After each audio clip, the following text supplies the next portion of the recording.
तर दादा सांगतायत, दादा तुमचं नाव काय? माझं नाव तेजस राजूराव झाडे. हां, राहणार सालोड इथंच. सालोड. हां, आणि तालुका? तालुका वर्धा पडते, जिल्हा पण वर्धा. तालुका वर्धा, जिल्हा वर्धा. मागच्या वर्षी कधी पेरणी झाली होती? मागच्या वर्षी 6 जूनला आमची ओली पेरणी झाली होती, लावण पण झाली होती. पण यावर्षी ओला सुका दुष्काळ असल्यामुळे अच्छा, आणि पाणी पण नाही आलं, त्यामुळं लावण अजून व्हायची आहे. त्यांचं म्हणणं आहे यावर्षी सुका दुष्काळ आहे, म्हणजे पाऊस कमी आहे, त्याच्यामुळे अजूनपर्यंत लागवड झाली नाही आहे. आणखी तुम्हाला काय वाटते की यावर्षी कधी पेरणी होणार आहे? जवळपास ह्या वेळेस 16 जूनच्या नंतरच पेरणी होईल. 16 जूनच्या नंतर कारण पेरणी होणार. जोपर्यंत पाणी आलं नाही तोपर्यंत पेरणी होऊ नाही शकत. कारण अगोदर जर पेरणी केली तर शेतकऱ्याचं खूप नुकसान होऊ शकते. हां, कारण पाणी आल्याशिवाय जमिनीतली जे काही गरम उष्णता जे वाफ आहे ते पूर्ण बाहेर निघाल्याशिवाय कोणी पेरणी करू नये, अच्छा. असं माझंवालं मत आहे. बघा तुमचं शिक्षण काय झालेलं आहे? माझं ग्रॅज्युएशन झालेलं आहे BA मध्ये. ग्रॅज्युएशन झालेलं आहे, पण परंतु कसं आहे ते शेती करतात आणि शेतकरी हा शिकून किती आहे हे मॅटर करत नाही, त्याचा अनुभव हा मॅटर करत असतो. ते म्हणतात की जमिनीतली उष्णता निघून गेल्यावरच लागवड केलं पाहिजे, असं माझं म्हणजे तीव्र मत ते सांगतायत आहे त्यांचं.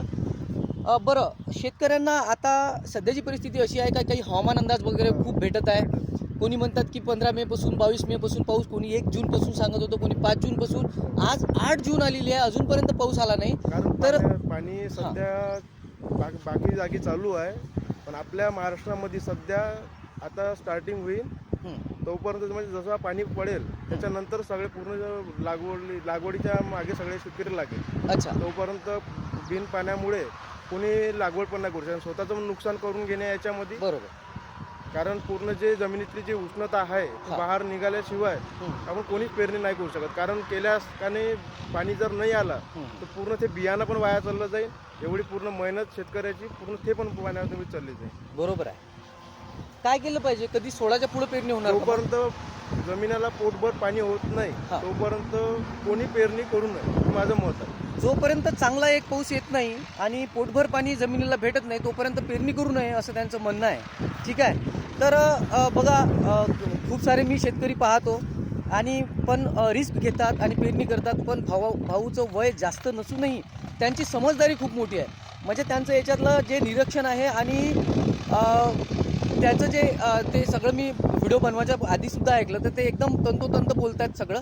बरं, हवामान अंदाज कोणाचे ऐकत असता आणि हवामान अंदाज देणाऱ्यांचं ऐकलं पाहिजे का? नाही, हवामान कधी ऐकलं नाही पाहिजे. कारण हवामान जे सांगतात पण ते कधी होत नाही. बरोबर. मी जेव्हापासून बघत आलो आहे, तेव्हापासून शेतीमध्ये मी 2016 पासून मी शेतीच्या ह्याच्यात मी बाबाच्या पाठीशी पूर्ण त्याच्याशी पूर्ण हे करून राहिलो. तेव्हापासून मी हवामान बघत आहे. कधी सांगते उद्या पाणी येईल पण पाणी येत पण नाही.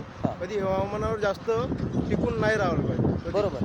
हवामान अंदाज सांगणाऱ्यावर भरोसा करू नका. बरोबर. आपले अनुभव वापरा.